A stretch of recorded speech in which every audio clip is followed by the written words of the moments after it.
¿no? No necesariamente el colesterol eleva el colesterol, por ejemplo, la grasa. La grasa con colesterol, la grasa animal eleva el colesterol, sino las grasas saturadas, específicamente. Entonces, esta es una grasa de tipo saturada.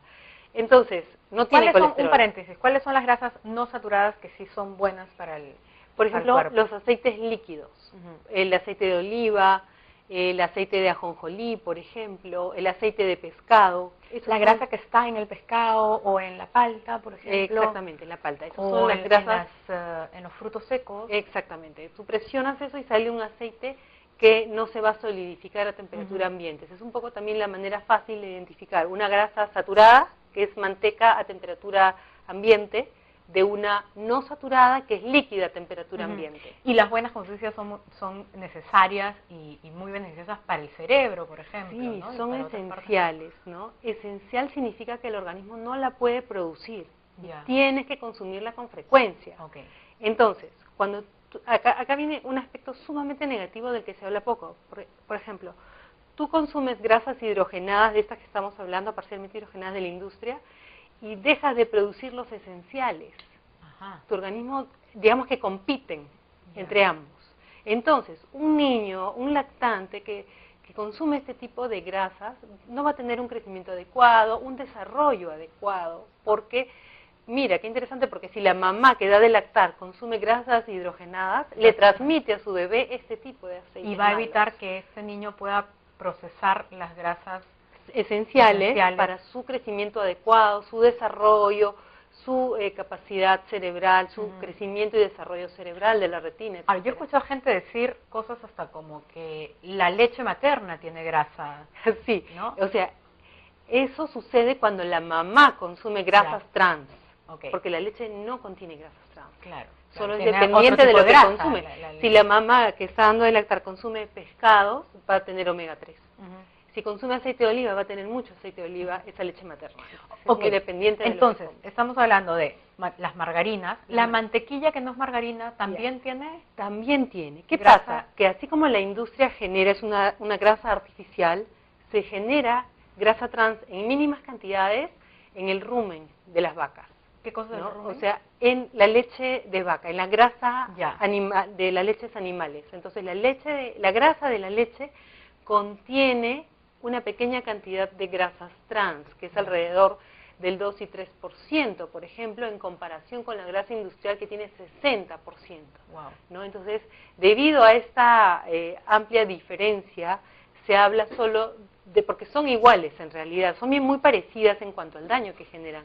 ¿no? Pero una tiene un poquito menor de cantidad y otra exactamente, entonces por eso se habla en estas normativas de las grasas industriales antes que de las otras. Y esa grasa industrial se le dice parcialmente hidrogenada. Exacto. Y así figura en las etiquetas, ¿no es cierto? O sea, ¿cómo como consumidor, cómo sé yo en qué están? ¿En galletas, en chocolates, en queques, en panes? En todo eso. En el chocolate, que no es chocolate, ¿no?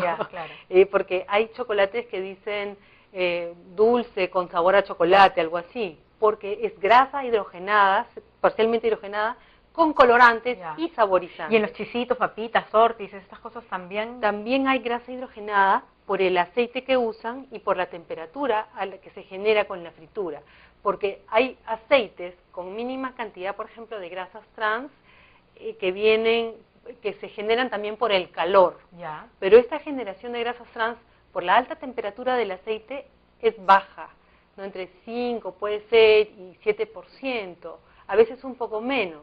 Entonces, es una fuente, obviamente mientras menos frituras mejor, pero no llegamos a ese 60% de... Como consumidor, ¿cómo veo, cómo me informo de qué cosa no debo comprar porque tiene grasas trans? Porque los paquetes no te van a decir, yo tengo grasa trans y que es dañino para tu salud, ¿no? Ahora sí hay algunos que te ponen 0 grasa trans. Sí, mira, eso es un poco engañoso, ¿ya? Porque si tú compras un paquete de snacks fritos inmersos en aceite, entonces de todas maneras va a tener grasa trans. Aunque te digan afuera 0 grasa trans. Entonces muchas veces, como hay una pequeña cantidad de producto, redondean la cifra a 0.5, porque ponte que 20 gramos tenga 0.5 gramos de grasa trans. que tiene esa cantidad porque es una dosis muy chiquita. Entonces engañan al consumidor, porque si tiene grasa trans. O sea, todos los productos fritos que están envasados van a tener grasa trans. Van a tener grasa trans. En un porcentaje pequeño. Sí, por eso el consumidor quiere saber cuánto hay. ¿Y las galletas que te dicen cero grasa trans también van? Si dice grasa vegetal parcialmente hidrogenada, es que tienen grasa trans. Ya, o sea, cualquier cosa que diga grasa parcialmente hidrogenada. Exactamente, Esa pero es la clave. Acá digamos que las empresas, hay algunas que siguen las normativas internacionales acá en el Perú. Y que etiquetan, y otras no ponen nada en la etiqueta. Otras que a pesar de ser transnacionales, acá hacen lo que les da la gana, por decirlo en términos simples, porque no lo ponen de forma clara. Por ejemplo, algunas usan el término grasa vegetal. Ya. Entonces no puede ser tan genérico, general. Claro, porque grasa vegetal sí, pues hay es una buena grasa y hay mala. Exacto. Entonces, eso es un engaño al consumidor, ¿no? Entonces, las normas de etiquetado especifican que uno tiene que ser muy claro al detallar la procedencia y el tipo de proceso que pasan los aditivos que llevan los alimentos, porque son en realidad peligrosos para la salud. Claro. Geraldine, bueno, se nos va el tiempo, pero solamente terminar preguntando tu opinión con respecto a en ese camino cómo estamos en el Perú, ¿no? Porque en Estados Unidos ya la FDA está señalando las grasas hidrogenadas como no buenas para la salud. En Argentina ya se ha prohibido, y aquí ¿dónde estamos y a dónde vamos?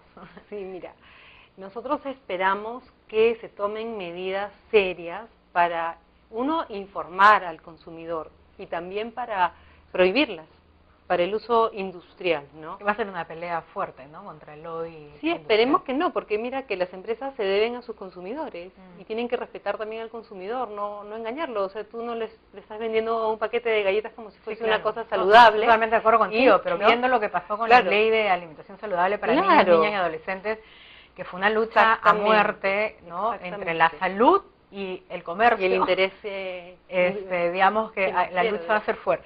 Sí, esperemos que los empresarios sean más responsables, que empiecen a hacer cambios, que empiecen a modificar sus fórmulas de alimentación, que busquen nuevas alternativas, porque ya otros países lo han hecho. En Dinamarca desde el 2003 o 2004, si mal no recuerdo, hace más de 10 años, ya se ha eliminado la grasa trans de la industria, o sea que sí se puede, ¿no? Solo falta, digamos, las ganas y la normativa para proteger la salud, porque al final el que gana es el Estado al reducir drásticamente la cantidad de enfermos por infartos cerebrovasculares y también por cánceres. Entonces el gasto público se reduce muchísimo, pero bueno, hay que esperar a que tomen buenas decisiones en los gobiernos. Exacto, de hecho en Estados Unidos se ha hecho ese estudio en el que se determina la cantidad de dinero, millones de dólares que se va a ahorrar el Estado o el gobierno en cuanto a salud, ¿no?, a inversión en salud. Los números son grandes. Muchas gracias, Geraldine. Gracias a ti, Claudia, por la oportunidad. Gracias.